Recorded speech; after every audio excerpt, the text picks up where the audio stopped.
Welcome into the Casual Gaming Conversation. I'm Connor. That's Nick. This is your weekly gaming podcast from Co-op 64. Today, we're playing Publisher. We're going to do a long form draft with a bunch of different caveats on making our dream publisher, have our dream developer team under us, and how we're going to build out that stable of developers. Is going to be a really fun discussion. Nick, how are we feeling? So excited for Monster Hunter tonight. So excited for the video games that are coming out soon. So excited for everything that Co-op 64 is doing. I feel like we have arguably the best content slate ever coming up between just like crazy streams, fun streams, doing awesome content like this. I'm stoked about this episode. I think that this is going to be a very, very fun episode. Yeah, I'm just feeling great right now. I got the Red Bull flowing a little bit. Gives you wings, Connor. Gives you wings. Connor, how are you feeling? I'm feeling good. How do you feel about the larger sizes of Red Bulls? There's like the 8 ounce, which is this little guy. Yeah. Then there's one above it, which I think is 12. And then there's like 24 ounces, which I feel like is ridiculous. For me, the 8 ounce is fine. I don't need any more than 8 ounces. Red Bull, best ice cold. Ice cold. You give it any time out of the fridge where it gets a little bit room temperature, disgusting. Turns to sludge, in my opinion. Just nasty. I feel that way about Monster to like the highest degree. Yep. Even Monster refrigerated isn't very good. Just kind of tastes like straight syrup. Red Bull is the only energy drink for me that tastes decent. For me, it's the vodka Red Bull. I was never a Red Bull person in general, but if I ever had a vodka Red Bull while I was in college or something, ice cold. Like, I'm legitimately like, there might be ice on top of the drink. That's how much ice I'm putting in the drink when I'm making it. And those would get you through the night. You know, that would be that energy shot at like 11 p.m. to keep the party going. But I didn't even drink those too often in college. I never did the vodka Red Bull in college. Yeah. It was always just beer, I guess. Yeah. So, yeah. For me, I would never really do cocktails too often, but vodka Red Bull came up every now and then. That's such a college thing. Yeah. But like, I didn't stay out and close out bars too often. I never did. Yeah, like it would be like at latest 1 a.m. Normally it'd be around midnight is when I would leave a party or a bar or something like that. Just too much happening, you know. You get your fun in from like 10 to midnight and then just roll out. Yeah. How long can you go on the dance floor?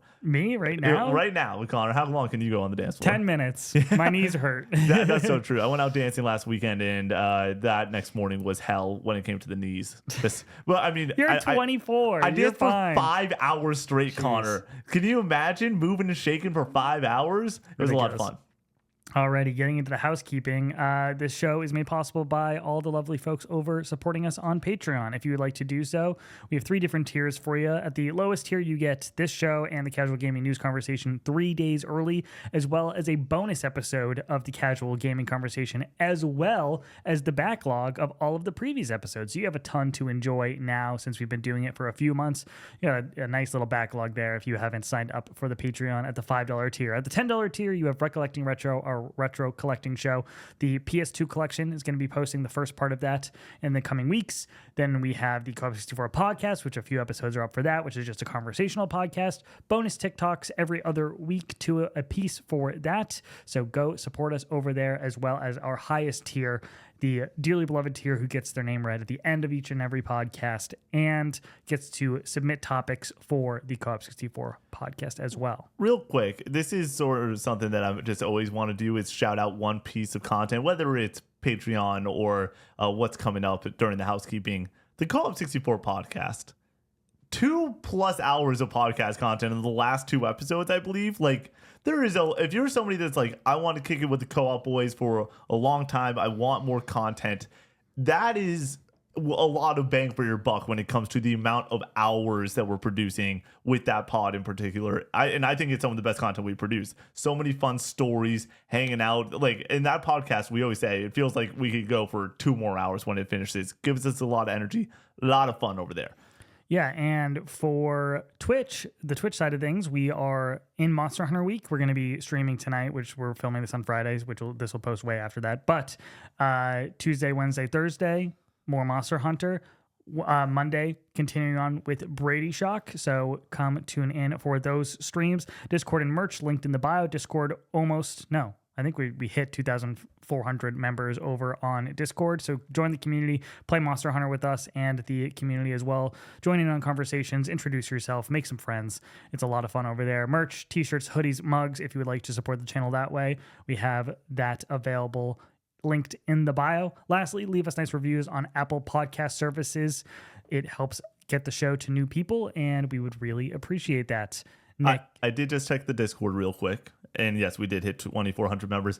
It's been such a nice day just seeing people post every single time somebody picks up a copy of Monster Hunter. Yeah. And whether it's a screenshot of their TV or if it's the physical copy, it's just so exciting. You see the Steam reception? Or like how many people are playing it? Oh, Steam? it's a shit ton. It's This game is 4x the peak of Worlds. Dude, this game is going to take over. Like, it is going to be awesome. It's so weird to me because it's not like this. It's this niche title. Is like, it? Yeah. I mean, like, trying to get into this for a layman is going to be difficult. It's confusing. There's a lot to learn. But there's a lot of monsters to hunt. The thing that was really interesting, I was listening to the Min-Max podcast. They're breaking down, discussing Monster Hunter.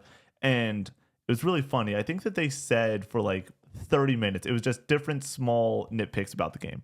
And then they sort of finished out, and I was like, that sounded like a little bit negative. And then we rated Sarah, who was on that podcast for my stream last night.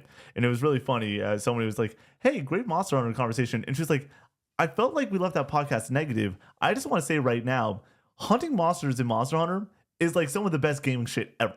Like, it is insanely fun to go and do. Yeah, but sure, yeah, like it might be annoying that there's links and environmental links and crazy ways to get into parties with people, and there's a bunch of small things that go and make this game a little bit annoying or niche. But overall, what you were doing in that game over and over again is like the most fun shit you can do in video games, and that's why people love it so much. Just like fighting a monster, and then their like weak points, or like you're damaging an area, and then their weak point shows up, and then you hold L2 and then you hit R1, I think is what it is, to do an attack to like break off that part of them, and it's like super visceral. Really feels quite good. I've only played like an hour and a half so far, so like very early days, but it does feel great. Yeah, we're gonna finish up this podcast, and then I'm going to eat food, boot up, get through the tutorial, and then basically it's gonna be right after the tutorial. I assume we're going. We're immediately playing as like long and as late as we want to go. Connor, if you had to predict, I've talked about this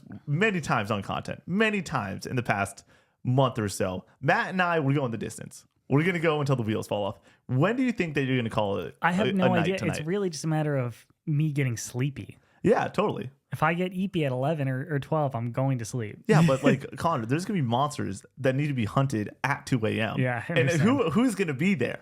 I can promise you probably myself will be there. I think Matt, here's my prediction. 10 o'clock rolls around. Brady gets an invite to do something fun.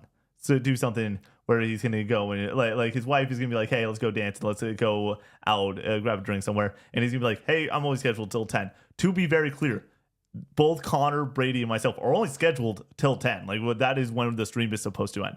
I can see him be like, this is going to be my escape hatch. It's 10 o'clock. I'm rolling out.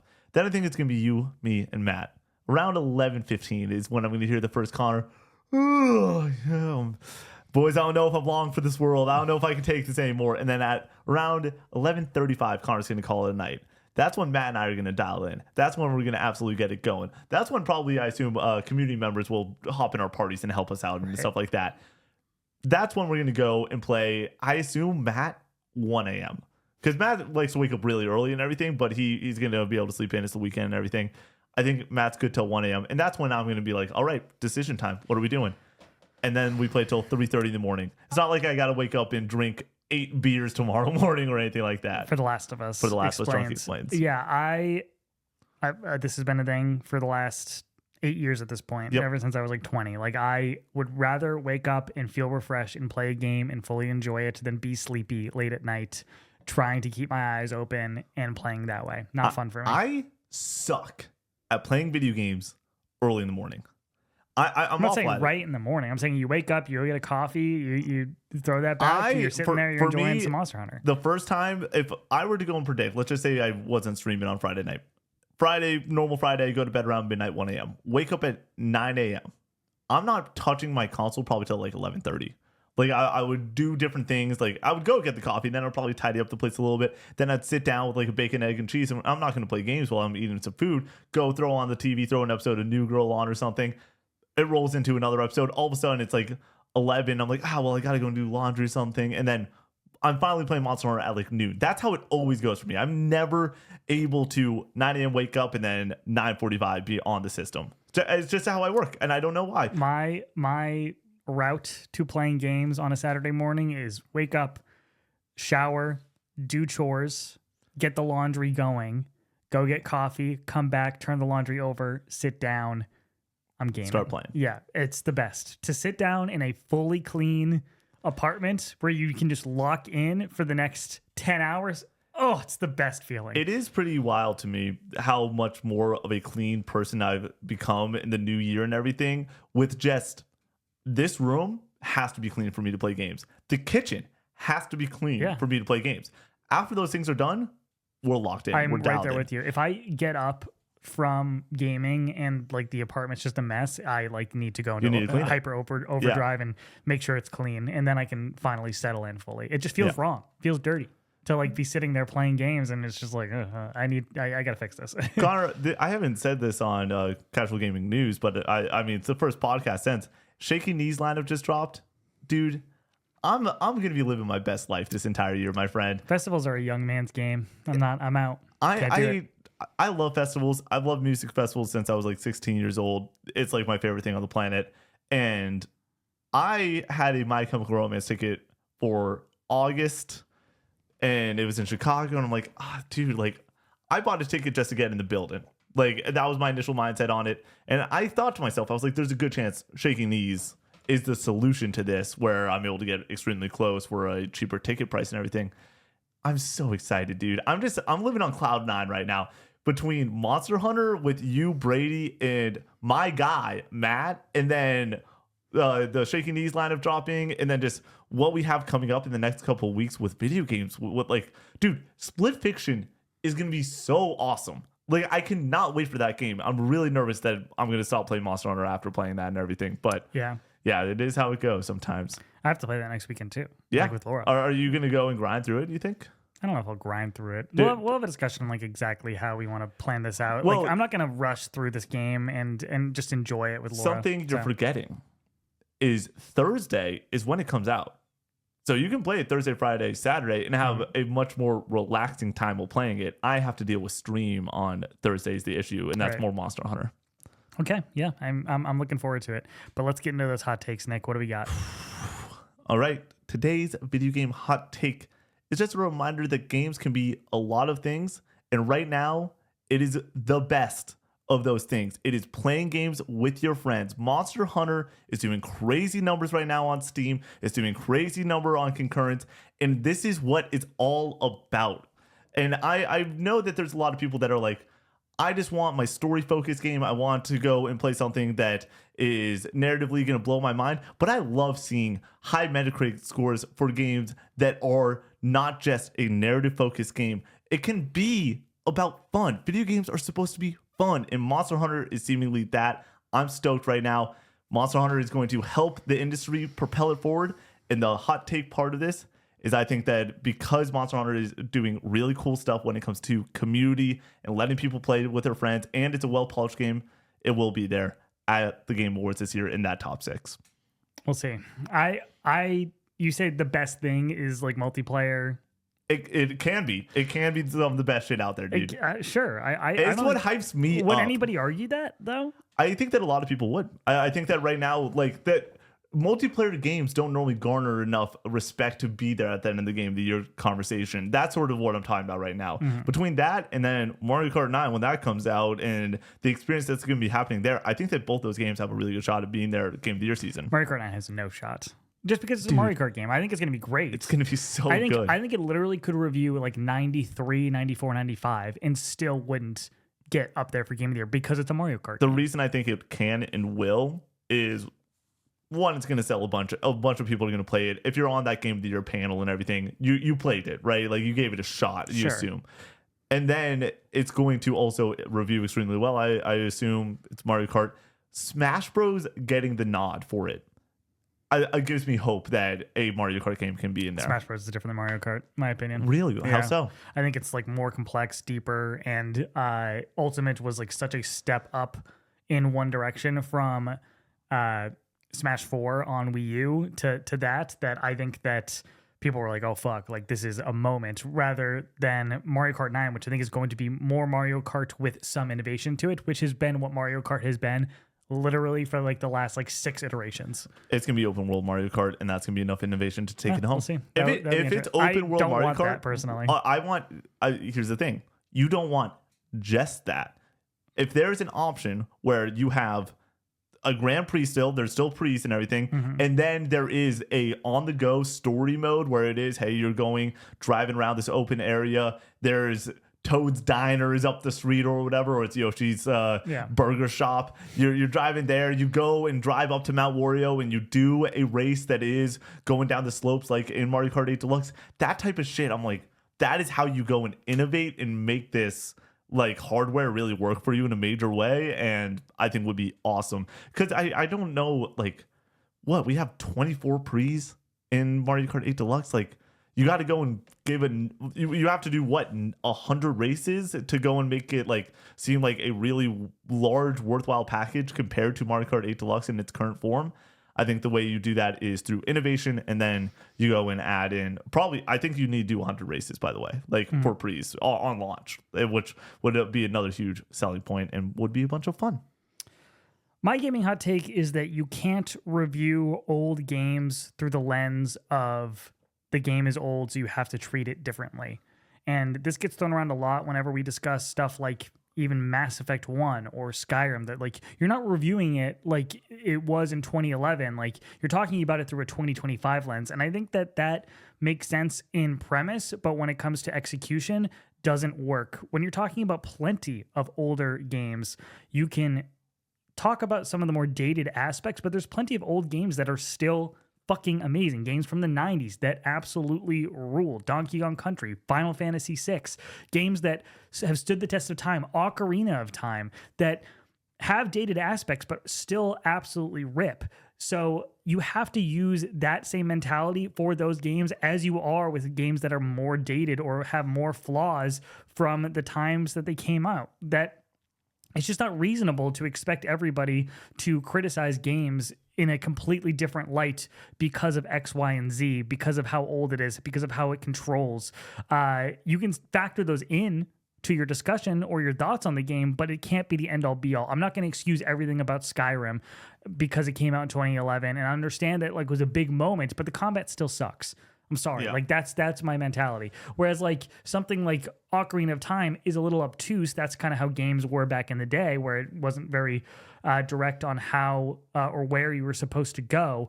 But it's still a fucking amazing game. I still think it's awesome. I still love it. And it has so much charm and wonder to it that I think that a game in 96 is better than a game in 2011, and they both were innovative and both were watershed moments for their respective genre, and you have to review them the same way. So I completely agree. For some reason, the Tom Haverford from Parks and Rec quote is coming up.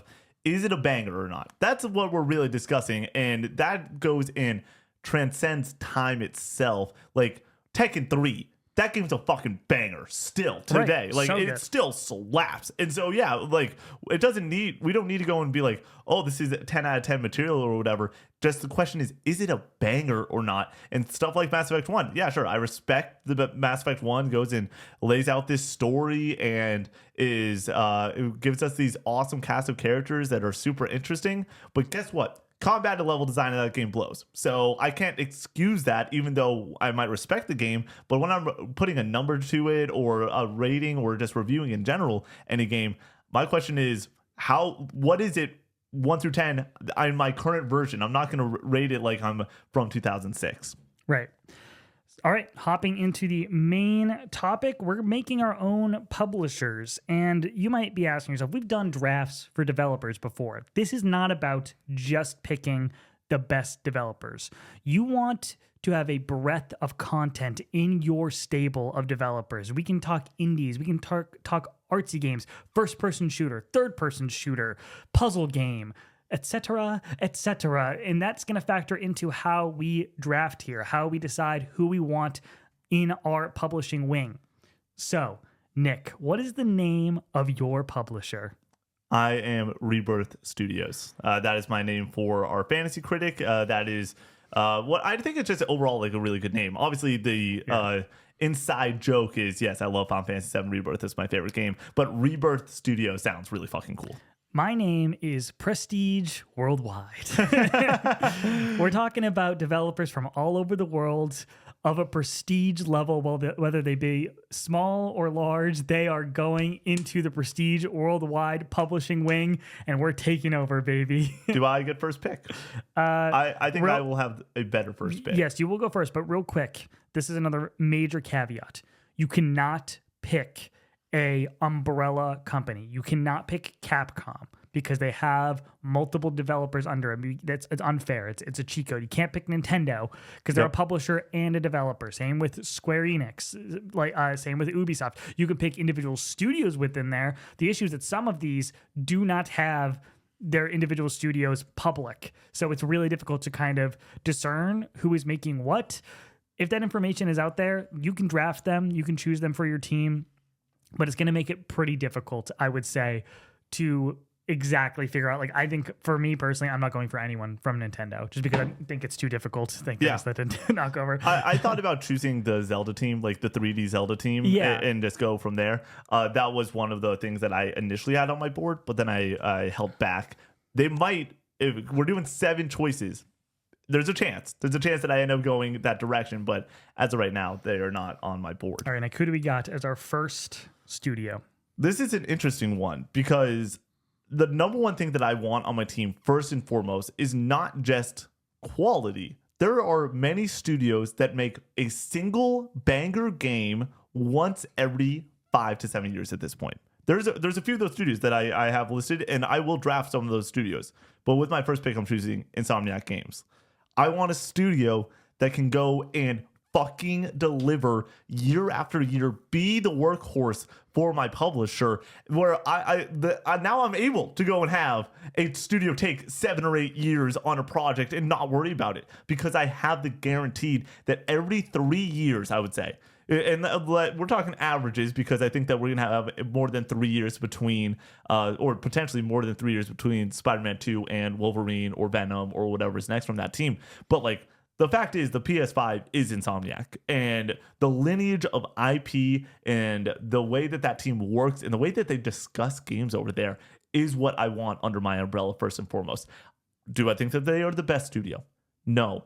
When I'm building a publisher, and this is the fun part of this conversation, I think that they are easily, far and away, the 101 on this board. I disagree. For the same reasons that you just listed for Insomniac, there's one studio that does more better, and it's From Software. They put out more games than Insomniac.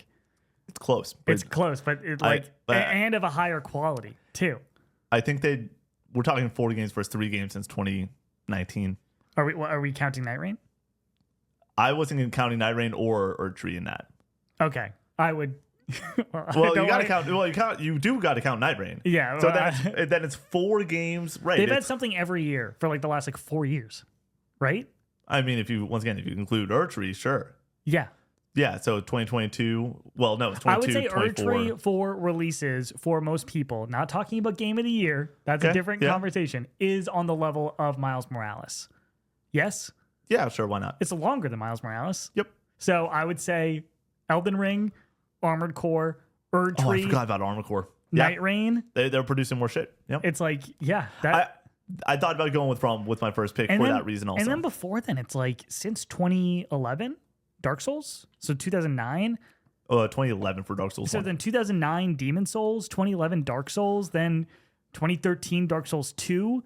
2016, Dark Souls 3. Oh, 2015, Bloodborne. 2016, Dark Souls 3. They make games fast over there. It's like, Jesus Christ, dude. Like Miyazaki needs to rest. Sekiro 2019. So is that the biggest gap? Yeah. Dark Souls 3 to Sekiro? Yeah, that's wild.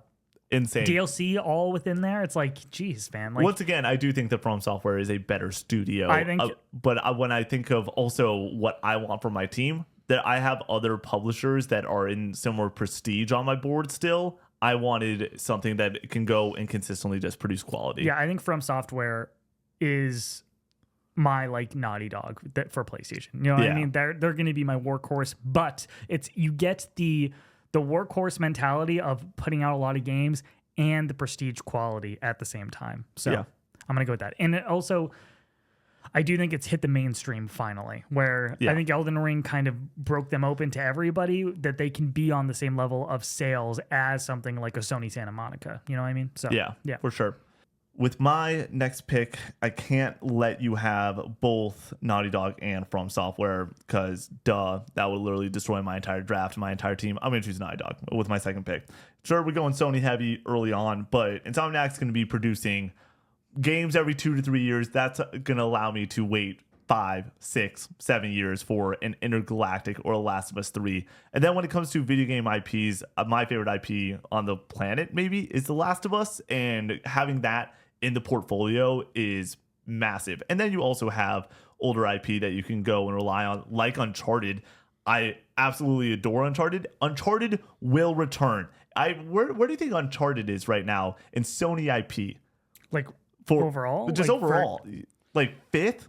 Yeah, I don't think it's up there with God of War at this moment. Yeah, it's below God of War. I think it's probably still around Horizon's popularity and everything. It's above Horizon. Yeah, for sure. we're talking podium maybe even. It's The Last of Us, it's God of War, and then it's Ghost. I think Uncharted might still be bigger. Yeah. It's still one of the biggest IPs out there. Bringing those IPs in, being able to, if I need to, as a publisher, hey, ship it out. So and so go work on it. We can make something happen with Uncharted. We can make something happen with Intergalactic, and we sure as hell can make something happen with The Last of Us. So that is my second choice here. I think that it's pretty obvious. Would they have been your next pick if they were at your doorstep? It's one of those situations where I don't want to just pick AAA heavy hitter studios, but you kind of have to take the best of the best off the rip. Oh, yeah. So it's kind of like a balancing act. So I think it's going to be a lot of, for me right now, I'm going to pick Sucker Punch as my next studio. I prefer Sucker Punch to Sony Santa Monica personally. I think they make better video games. Wait, just across the board? I mean, they have more. Yeah, at the very least, they have more IP. That does make sense. And I think that Ghost of Tsushima is better than Ragnarok. I think it's better than Ragnarok. I don't know if it's better than 2018. It's very close in my opinion. It's not close to me, but yeah, that makes sense. That's fair. Yeah, no, I can totally understand that. Sucker Punch, I do have on my board. And the way that I have my board listed out is I have the 4 big boys up top that I discuss all the time. It started out as the 3, but I was like, yeah, let's toss this other one up there. So I have those 4, and I'm like, I'm only drafting 2 of those. And then I have a next tier down that is more like specialty, and I'm only drafting 1 of those 2. If you pick one, I'll pick the other one. And that is how I did my entire board. Yeah. But Insomniac wasn't in my big 4, but I was like, I want them because my other option for a workhorse I didn't love as much. Yeah. So we're Prestige Worldwide. We got Japan with From Software. We got Seattle with United States, Seattle with Sucker Punch. So we're going to 2 parts of the world here. Sucker Punch. Yeah. AAA. Third person action games, story based. So I would say FromSoft is more just kind of like their stories aren't exactly the focus. Are you kidding me? Come on. They're not exactly the focus. It's more about the gameplay and that gameplay loop.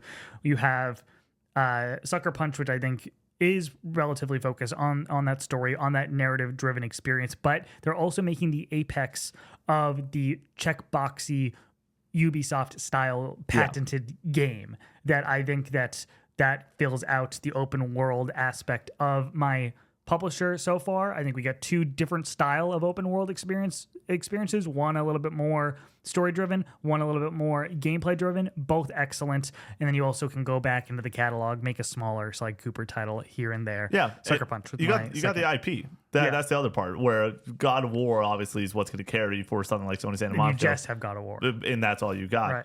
I'm going to go wild right now. You are not going to see this coming at all. I have Insomniac. I have Naughty Dog. With my third choice, I'm going to choose Hazelight Studios, Joseph Fares studio. They make the best co-op games ever. And I want that under my studio. Once again, do I think that they're the 5th best studio out there right now? Probably not. Do I think that they are fucking elite at what they do? Absolutely. Split Fiction isn't out yet. We haven't played it. We don't have codes for it or anything. if the way that Joseph Ferris talked about it in that Min-Max interview, I think is very telling, where he said Ben Hansen made him answer, hey, what's the best game you've ever made? Or like rank your games. And he was like, oh my God, that's so difficult. And he's like, nah, but like, come on. And he did. And he said, Brothers at the bottom. And then he put It Takes Two and A Way Out on the same level.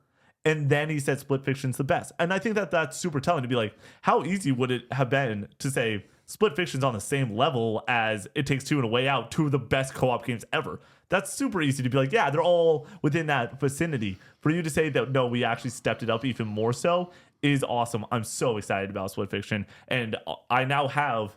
Also, A Way Out is like a decent IP. It Takes Two is a really powerful IP at this point. Like people on TikTok, that game blew the fuck up. It is a major fucking game.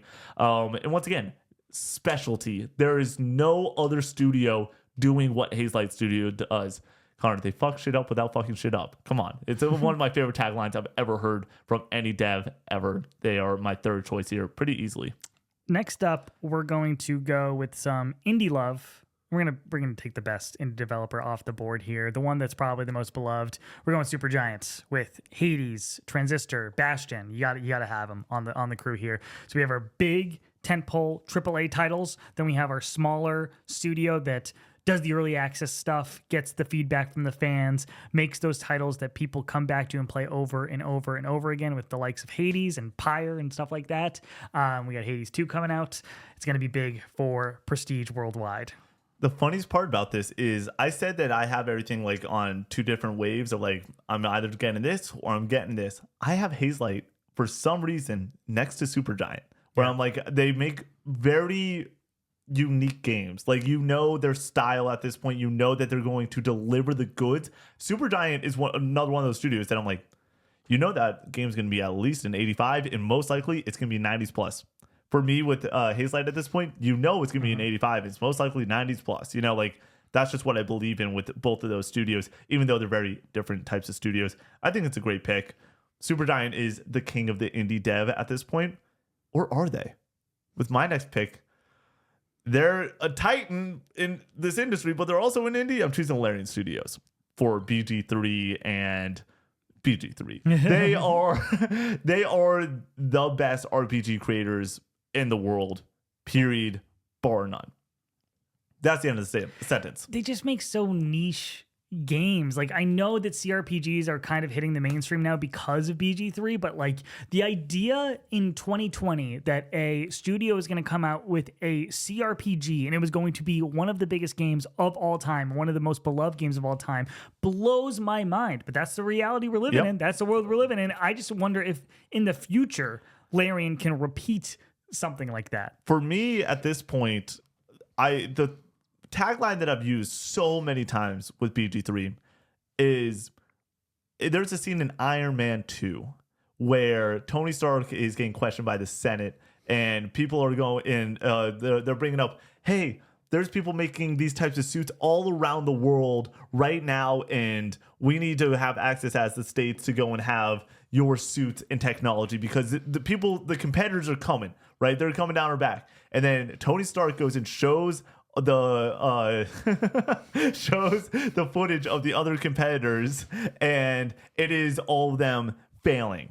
It's all of them trying their best. And then he has the great joke, rest of the world, 5 years, Hammer Industries, 10 years. Like, no one's close to what Tony Stark was doing in that movie. And right now, when you look at the RPG landscape, we don't even need to go broad scopes, just RPGs in general, they are definitively ahead of the fucking game. Like, when Dragon Age came out last year, I was like, oh, I'm excited about Dragon Age because I like the combat structure in Dragon Age comparatively to something like a BG3. But when it comes to the RPG mechanics of choices and decisions and the way the game plays, and you feeling like you're on this fantasy with these phenomenally written characters that are getting nominated for Game of the Year, it is leaps and bounds ahead of a game like Dragon Age. It's leaps and bounds ahead of any game that's probably going to come out this year and probably coming out in the next few years. I assume that there are studios around the world that BG3 comes out in 2023 and they're working on something right now. And they're just like, we got to reboot it. We got to figure it out. This game, our game's supposed to come out in 2027 and it's not doing what this game did. Like, that's sort of where I'm at with that studio, and that's why I feel like they're a necessity to have. And they're also technically an indie studio. Dude, this is so difficult because like there's so many great developers, but like you have to like rank on like the most minute details of like who's better at this? What do I have on my team currently that would this team would be able to fill in that slot for? I almost kind of want to go like all indies because I think they're the most creative in the industry right now that makes them a little bit different. But I'm going to go with a very creative, story-driven, third-person team out of Finland. Okay, you're taking the one. I'm going to take the other one right after. We're going to go to Remedy, and we're going to get Alan Wake. We're going to get Control. We're going to get Quantum Break. Don't forget about Quantum Break. We're going to get Max Payne on the crew. I think this team is just absolutely killing it right now. Hopefully, they get more respect that they deserve because they are pumping out some of the most high-quality, best games in the industry, and Alan Wake 2 just cracked even, which sucks because it's one of the best games ever made. So, yeah, Remedy joined Prestige worldwide with what do we have? We have From Software, we have Sucker Punch, we have Supergiant, and we have Remedy. I think that's a great squad so far. We get some diversity there. A lot of third-person games, I would say. So I kind of want to get some differences here at some point. Do I just take the votes is the question, because there's some big dogs left up there. Yeah. There's arguably the biggest dogs still left up there, and I'm not going to choose them right now. I'm going to choose the best creative mind in the industry, and I'm going to pick Kojima Productions with my next choice. I didn't even have him written down. I had Remedy, Kojima. They were I'm getting one of those Fake fan, Nick. Hasn't even played Death Stranding. Hasn't played Metal Gear Solid 5. Come on, Nick. Get with it. Oh, we're really close to me playing Death Stranding 1, y'all. I said that goddamn Patreon goal. I'm like, we're not going to hit that for a while. Dude, fuck if I know. We'll find time. Oh, I gotta stream it, of course. Yeah. You'll come over on a Saturday. We'll play the first like 12 hours of it, and then I'll do the rest off stream or something like that, and then maybe finish it on stream. Kojima Productions. Kojima is the best game director of all time. I think that and you might be like, whoa, dude.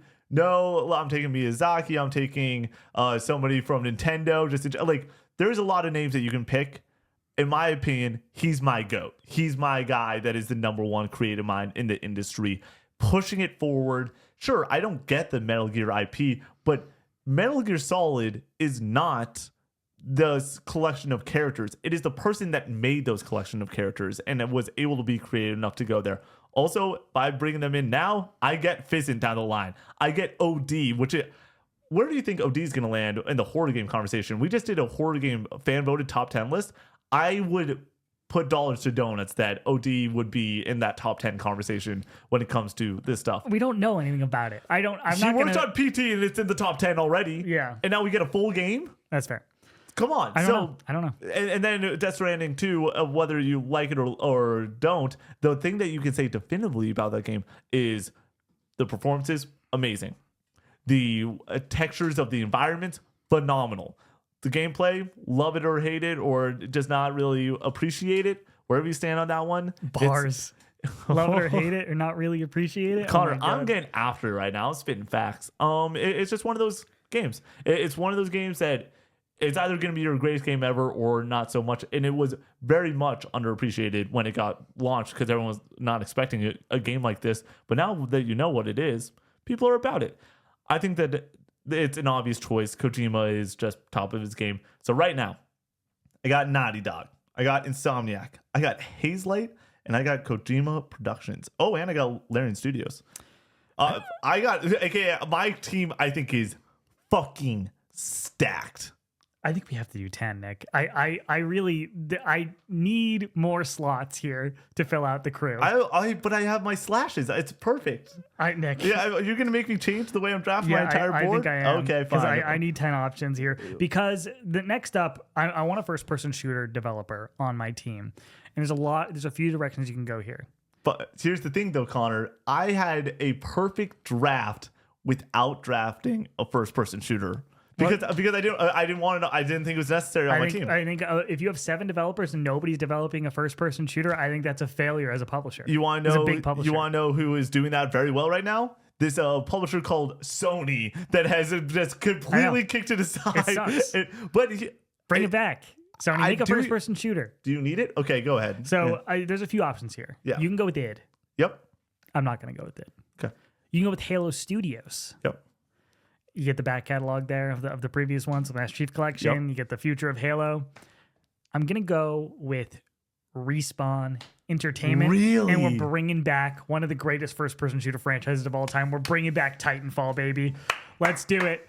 Let's bring it back. Let's get in a fucking mech. Let's bring it back. Come on. Bring it back. Yeah. Connor, you should play Titanfall 2 on stream in this upcoming week. Be You know how I need 2 weeks with the Retro Tinker or whatever? Go play Titanfall 2 and have a fucking great time. Yeah, so dude. Titanfall, we're going to do that. We're going to also have more third-person adventure games with the Jedi games as well. Then you also have your multiplayer workhorse with Apex Legends, which is still pretty popular. Not maybe it's apex of popularity, but it's up there for sure. So we're going to go with Remedy next up to fill out the crew in that first-person shooter space. When I said I'm not drafting a first-person shooter, I fully meant multiplayer first-person shooter. And this team has dipped their toe in that multiplayer zone. But with my next choice, I'm choosing id Software. Top of their game. Top of their fucking game. Doom games are just amazing fucking video games. These Doom games are just some of the best games ever. And I want to go and have metal music going with one of my studios. When I walk in that studio, I want to go and throw up the rockers and have a great time. It's id. They're just top of their game, always. When it comes to, once again, guarantees from these studios of being no matter what, you're like, Doom is going to get an 80 plus on Metacritic. It's 85 plus on Metacritic. That's just what that team does. They just make some of the best titles out there. So sure, you got Respawn. It's a great choice. But Respawn also has some flops. Like it's not a guaranteed perfect studio where I got, in my opinion, as close to amazing of a studio as you can get this late into this draft. So where are we at? So I'm at 6. We can do 8. We can do 8 or 9. 8 or 9? Why not just round it out to 10? Because I don't have enough for 10. You can come up with studios. Yeah, well, I'm going to start taking your list. Okay. I'll just start looking off of Connor's draft board. My next studio, crap. I'm going to get some PC space here. I'm going to go into the PC world and pick one of those developers that only puts out gas. We're going to go with Firaxis. Okay. With Civilization and XCOM. We're going to get the PC nerds in to Prestige Worldwide Publishing. We're going to get them on the board, and they're going to be loving our games. You got the nerds. You're right. But, like, I want to be playing games from studios that I want to play their games. You know, if I'm making a publisher, I want to play those games. I don't have something that's PC-centric. You have Larian. Yeah. They're known for their PC games. So but still. I think Civ, not on the same level as Larian, of course, but the Civ series is something that has just remained in the cultural zeitgeist for decades now, that you got to put the respect on them. This might sound insane. I think that Larian might be the best studio out there right now when it comes to like the gap for people. Yeah, not for us. Oh, it's totally. That's what I'm saying. Yeah. It's not for us, but I'm saying the gap between what they're doing and what everyone else is trying to do, that might be the largest gap in the entire industry. Like where like Naughty Dog games are phenomenal and like story-based franchise, whatever. But then like Santa Monica, for example, is also kicking ass over there, and it's close. Like I prefer Naughty Dog games, but like it's really close when it comes to those masterpieces.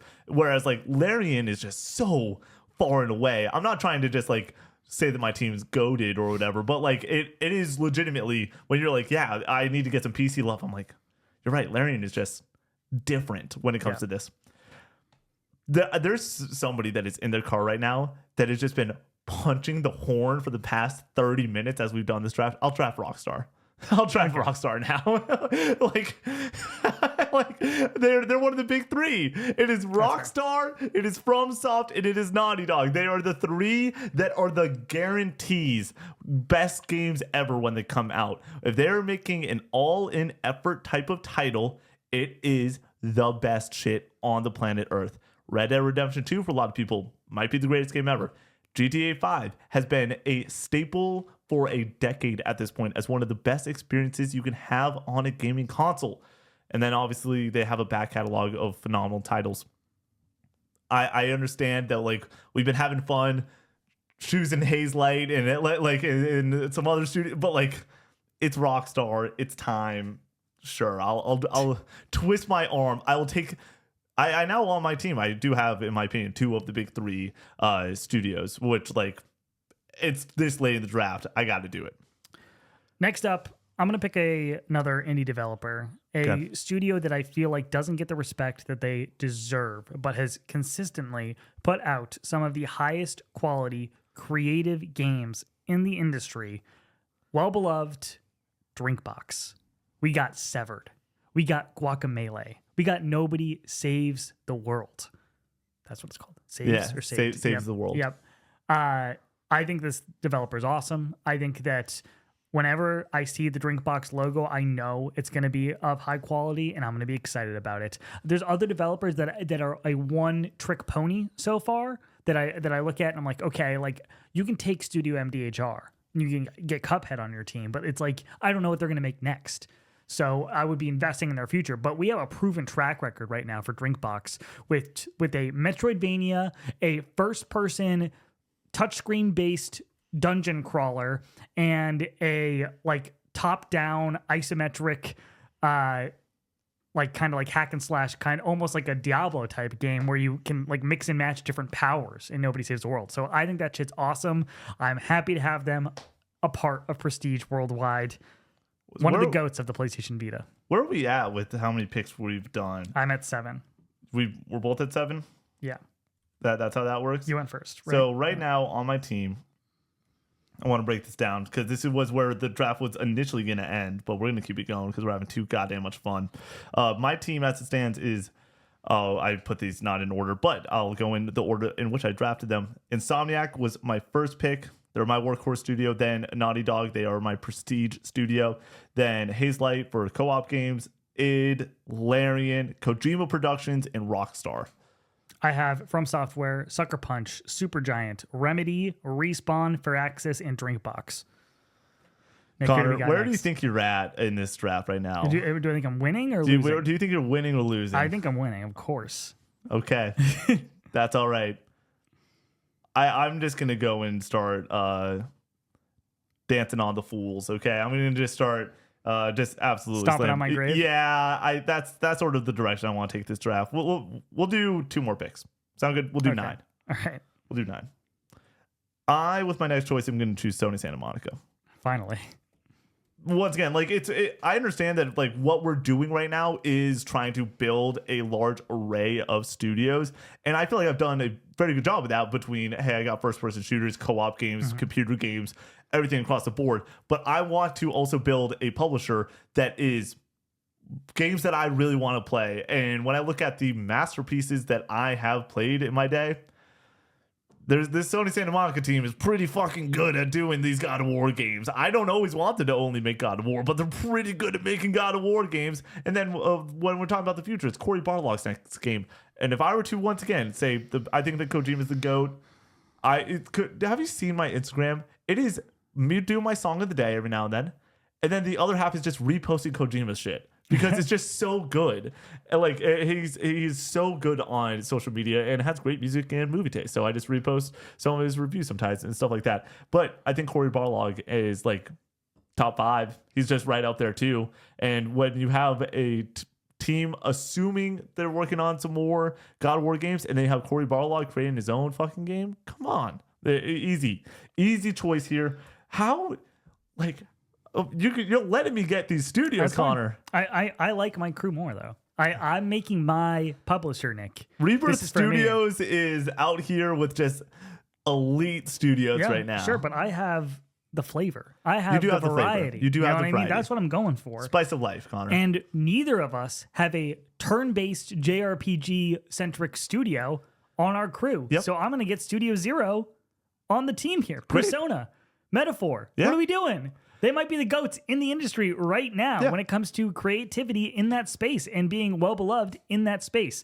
You can't pick Square Enix because they've basically completely abandoned the turn-based formula. Yep. You could go with Game Freak for a turn-based, but if we all know the quality of the games Game Freak is making right now, nobody's doing it like Studio Zero currently. I think they add a really great differentiator on my team. You need that turn-based flair if you're going to have a major publisher nowadays. That's what we're doing. I'm going to choose arguably the most hardworking studio out there. Dude. Because they went and could have folded their cards and said, we made a game that was not up to snuff and we're just going to let it lie. And that's not what they decided to do. They decided to fight, work really hard, and turn their latest release into one of the greatest games ever. They also just happen to have the Witcher IP. So I'm going to choose CD Projekt Red and just take, once again, some of the greatest games ever. So all you have are AAA prestige games. Oh, man. I hate playing those. I'm just saying, man. Like, you got to have some variety. Because with my last team, let's do 2 more. Okay. Let's do 10. We can do 10. With my second to last, then, I'm going to go with Concerned Ape. I'm going to go with the Stardew Valley team. We got the Haunted Chocolatier coming up, but you have Stardew Valley more popular than ever before. Just kind of pumping out content, pumping out updates. People are playing a co-op, starting new farms, having whole lives in this fucking game. People love it. Everybody loves it. It's not just like one subsect of gamers. It's like it's cozy gamers. It's hardcore gamers. It's everybody. It's like nobody, like everybody's getting in on Stardew Valley. I want them on my team. I think that they give a lot of replayability. I don't have any multiplayer stuff here. This is not multiplayer centric, but it has that flavor to it to kind of differentiate it from my AAA prestige games and my other indie titles. Concerned Ape with my next studio. Why not go with the Minecraft studio? I don't like Mojang. Minecraft. Yeah. I was just curious because I feel like that's the same exact sort of wave in Minecraft. I think is considered a larger game, but once again, it's what you like to play. Yeah, I mean, it's not what I like to play personally. I'm just trying to I'm looking at the whole picture. You're looking at the whole picture. Mm-hmm. All right. I have a few different options I can go with at this point. And Connor's called me out. And you called a spade a spade. Am I just going to take the best studios? And my answer is no. I don't think that this studio is necessarily like the best of the best. But I think that they are currently in a really interesting spot that I still trust them to be one of, if not the most creative studio in the game. I'm going to choose Media Molecule with my last pick, Connor. They make extremely creative, wild games, sandbox tools, let you go and create levels between Dreams and the Little Big Planet IP. I think that it's a great pick to go and round out, add some creativity to my lineup. It's needed. It's much needed for you, Nick. I was really close with going with another creative studio, but they only make platformers and VR games. With my final pick, I'm going to pick a game studio that only makes games that end up being people's favorite game of all time. Because every single person I hear who's gotten into the Xenoblade series says that it's the best game they've ever played. If you finish one, you probably love it. Monolith Soft with my final pick. Not to be confused with Monolith Studios. Why is that a thing? It's so confusing. Rebirth Studios. Somebody go and license out the name. Come on. Monolith Soft with my final pick. Major open world AAA. Would you consider AAA? RPGs. Yeah, AAA. Yeah, and gives my team, I think it rounds it out really nicely. We have Sucker Punch, which makes Ghost of Tsushima, which is one kind of AAA first open world game. Then you have Monolith Soft with the Xenoblade. I think it differentiates itself enough in those spaces. Do we have any other open world games? Not really. Yeah. So, or FromSoft, I guess. Yeah. I have Rockstar and CD Projekt Red for my open world games, and Insomniac to some degree with New York. I got Naughty Dog making my prestige titles. I got Kojima, who just this is my publisher, so now Kojima has access to some of these other IPs. He can dude, Kojima making a Little Big Planet game? Are you kidding me? Come on. Media Molecule, who is arguably still, even though it's been a while since they've released something, maybe the most creative studio out there. CD Projekt Red, Sony Santa Monica, Larian Studios, id, and Hazelight, who makes the greatest co-op games of all time. I wanted to pick retro as my final with Metroid Prime and Donkey Kong Country. I think that would have been a really nice. Gen Design was up there for Project Robot and their previous titles with with Eco and Shadow of the Colossus. Ghost Story was up there. Ghost Story was up there. Motive with that Dead Space remake. I think they make really high quality remakes. I would get Motive and I would just get them to make Dead Space remakes and then continue on with the Dead Space IP. We both talked about like Capcom and Square Enix. Like we could pick like just the Monster Hunter team. I thought about choosing just the Street Fighter team over there. Yeah, like I have no fighting games. That was the thing that I was really struggling with. Yeah. Obsidian, which was, in my opinion, you either chose Insomniac or Obsidian. You need a workhorse, like... I think it's a different quality, though. I think that Insomniac's at a little higher of a quality and everything. But I would have chosen Insomniac with my first pick. If you had the first pick and chose Insomniac for some reason, I would have chosen Obsidian with like my seventh pick. You picked id? Yep. Right? Okay, yeah. So I was going to say, did we pick any Xbox developers? I thought about picking Machine Games. So when you said first-person shooter and everything, I thought that you were going to go with Machine Games. Yeah. Just because all Machine Games does is make great games. That is what that studio does. For Indie Love, Sabotage Studio, The Messenger, and Sea of Stars up there for sure. That game company with Flower, Flow, Journey. They need to come back to making those kind of games. They're making mobile games. I thought that there was something that was coming out. It was a port of Sky, I think, which is like this like mobile game. I don't know what they're working on necessarily at this point. I need to say it, Connor. I need to say it. Hit me. Game Freak. I know that they don't make but also like you have the Pokemon IP, you're able to turn it around. Like you can go down that entire avenue of going and saying like, nope, this is like one of the best out there for sure. IO Interactive. I thought about getting that like kind of stealth based action game or whatever, something that's a little bit more methodical in the stable. But yeah, you're not, Connor. Real quick, if we've done drafts before where we only pick 5, I have Rockstar, Naughty Dog, Larian, Sony Santa Monica, and CD Projekt Red. You have the normie list. It's fine. It's fine to say that you have no variety. I have a Hazelight. All you have is AAA. I have Hazelight, Connor. I have the best co-op developer Nick, in the game. I have Drinkbox and Firaxis and Concerned Ape on my team. Okay, like true. I think that your team. My team rocks. I think your team. Respawn making Titanfall again. I think your team could have used one of the Sony Santa Monica or CD Projekt Red picks down the board, where you did the shrugging the shoulders. We're gonna run out of funding. How are you gonna fund all these games, Nick? Huh? Connor, we never said where our publisher is.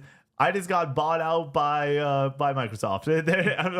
Microsoft is already a third-party publisher at this point. They're bringing in Rebirth Studios to also be a third-party publisher. Shut down within 5 years. No, I'm the director on all these games. Okay. No, I'm not the. Like I'm the director of all these games. I'm telling Kojima. I'm the overseeing Kojima. Absolutely not. Kojima, make whatever the hell you want. I love my team.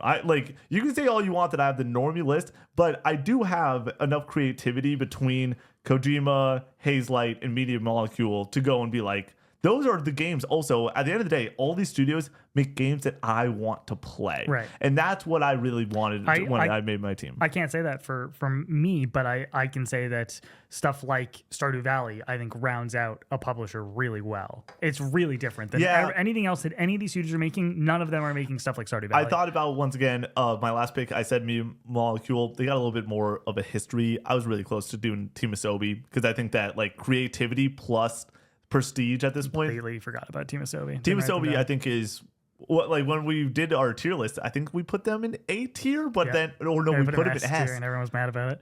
But it's also like, are they not at this point? Right. Like, where do we put Media Molecule? I think we put them in C tier or B B. Yeah. But once again, you got the creativity now. We got a creative conversation. Let's get into this draft here. I have the first pick. You had the first pick last week. You thought that you have not had the first pick for weeks on end. I went back and checked. We've gone back and forth perfectly. This guy's taking the first pick always. Today, we are drafting video game franchises with over 10 entries. Games that have gone on for just too gosh darn long, some may say. But for my first pick, you got to go with one of the OGs. You're going to go with Zelda here, of course. You got to go with Legend of Zelda, a famed, storied franchise. That's my first pick. Yeah, that's a really solid pick. I disagree with the pick. When we did the franchise bracket, it was between Zelda and what I'm going to take. 1A, 1B, pick your favorite. I don't have any qualms with Zelda being the 101 here.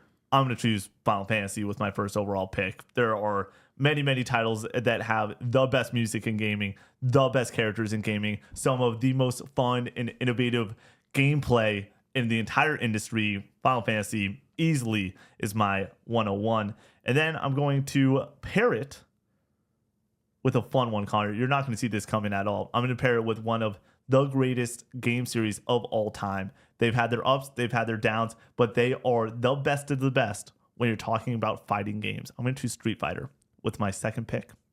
I guess there's multiple versions. Yep. That's throwing me off. There you go.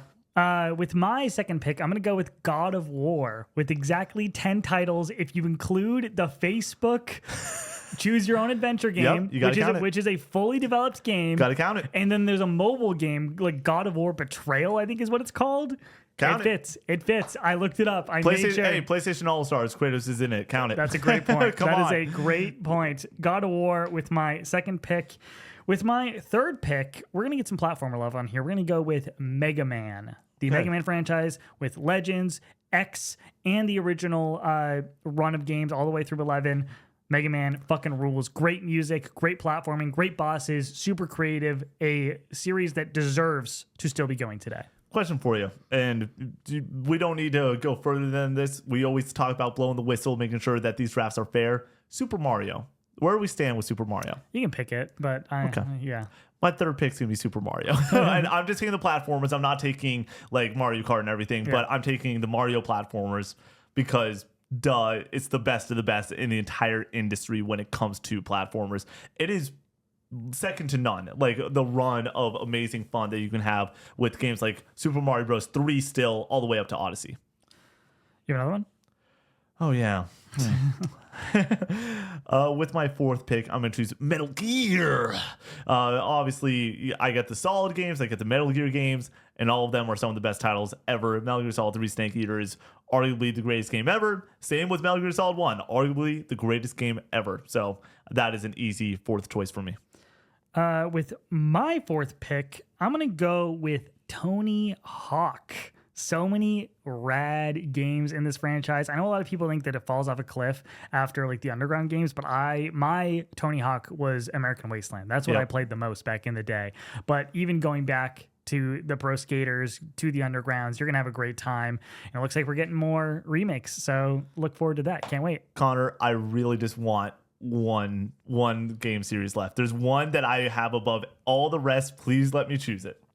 Sure, I'll pick Resident Evil. Damn it! Yeah, that was right here. Damn it! Yeah. No. I'll pick Resident Evil with my final pick. This game series continues to innovate, whether it be in first person or third person, top down, essentially, or like fixed camera angle with the older games. They fucking rule, dude. Resident Evil with my final pick. Well, I was going to choose Resident Evil with my last pick. I don't know if the audience realized that I was going to choose that after I freaked out there. I kind of want to go with a fun one more than anything else. So I'm going to do it. I'm going to choose Tetris. Every version of Tetris fucking rules. I had that listed. It's so good. It's all the same game, but it's not. It's awesome. Whether it's Tetris 99 Effect or the OG, you're having a great time. It is always fun to play Tetris. It is perfection, and that's why I'm going to choose it. I would have preferred Resident Evil, though. Anything else on your board? I had Pokemon. I also had Pokemon. Halo? Yep. Yeah. You have Wars, and then Wars you have ODST, and then you have there's like Squad. Like, what is it? It's like it was like a spin-off, like weird. I think it's like almost like a mobile game. I forget what it was called. I remember it came out around the time of Halo 4, but it was. I looked it up and made sure. Kingdom Hearts, of course. I didn't have Kingdom Hearts down. Castlevania. Yep, I had that on my board. Ratchet and Clank has over 10 games. Dude, I think there's like 7 of them on the PS3. Really? Yeah. That's like wild. A Crack in Time, Tools of Destruction, All for One, A Quest for Booty, the collection, if you count that. So then you have the 4 on PS2. Then you have Rift Apart. Then you have the remake. Yep. Okay. I think I just named it. Size Matters. You got Clank. Into the Nexus, Secret Agent Clank. Yep. Here's my thing. Here's what I just realized, Connor. When we're both full time, we're having a great time. let's just do a Ratchet and Clank subathon where All of them. we just start and we don't stop until it's over. I don't own Ratchet 1, which is weird. Oh, we got to get that. yeah. Is that all you had? That's all I had. Okay, I had Metroid on my board still. I had Donkey Kong on my board. There's a lot of Donkey Kong games. Call of Duty. Do you count Country or? Yeah, that's all Donkey Kong. All right, yeah. Well, I guess there's different, but Donkey Kong 64 and Donkey Kong Country are, I guess, yeah, Super Mario. If you let me drive Super Mario, you got to do Donkey Kong. Call of Duty, because duh. Yep. Yakuza, because there's a lot of Yakuza games. I think there's like 20 plus Yakuza games. It's insane. Assassin's Creed was the last one. And then I had some of the other ones that you said, like Pokemon, on my board too. Yeah. But yeah, I'm not going to draft Assassin's Creed. Right. Yeah, man, what a fun day. When I pitched this idea, did you think, were you like, man, it's going to be hard to get a list of this, or was it pretty easy for the draft? I just thought it might be a little bit basic, but I think we kind of we definitely spread the field a little bit and kind of I drafted Tony Hawk. That's true. And that was a great pick. Yeah. That's another one. You got Connor, you got two standing ovations during this podcast. Yeah. What was the first one? The second one was Xenoblade. Respawn. And bring back Titanfall. Come on, dude. Can you imagine? Yeah, that'd be awesome. So excited for Monster Hunter tonight. We appreciate you guys watching, and we'll see you on the next one. Oh, we got to name the Patreon names. We're just going to disagree on that one forever. Yeah, Nick only sings the Final Fantasy VII fanfare. Because that is the victory fanfare that everyone knows. That's the go-to. Okay, whatever. If I said Final Fantasy characters and then someone would say, like, I was like, hey, give me a Final Fantasy character, and they didn't say someone from 7, I'd be like, you're technically right. Don't get me wrong. But also, I would expect someone to say Cloud. And when you're doing a song like that, you expect everyone to do the one that everyone knows, Connor. That's why I want to always do it. I love it too, dude. I love the fanfare from 7 I love all of them, though. So that's the thing. Like, that's true. The Final Fantasy just has you just gotta let me know. Put up numbers when you're going with different fanfares. Which one mine is technically from. I don't know either. But I need you to start giving me numbers, and then I'll look them up. We can do them together. We'll have a great time. All right. Thank you so much to our Patreon dearly beloved members who make the show happen. Members like Dinkelberg, Centro, Wonder JG, Go Nash, Neutral Sphere, Outtree, Charlie W, Spriggs, Bag of Soup, Calvin M, Nuke This Kingdom, Crispy, DJ Zach B, JC, Uli, Jacob D, Brian VD, Big Mike, Metal Nate, Zrilix, The Patty Cake, Yogi, Dom, Holden M, Joe P, Shane O'Mac, Colin C, Brock, Voodoo, Dr. Pookie Bear, Alex the Golden, Andrew H, New Amsterdam, Master Diz, Jesse F, Gloomy, Bad Fella Gage, Drifter X1, Skirt, Hope, Presto, Maverick, Goops, J Matt B3, Ali Benali, Michael B, General G Dog, Forple Matt, Brian. Real quick, we are shooting this in February still, so we don't have the March names yet. The next podcast will be the March dearly beloved members. With just a quick heads up on that. If you're like, it's March 1st, I just subbed. We are shooting this on February 28th. And we appreciate you watching. Peace out. Peace out.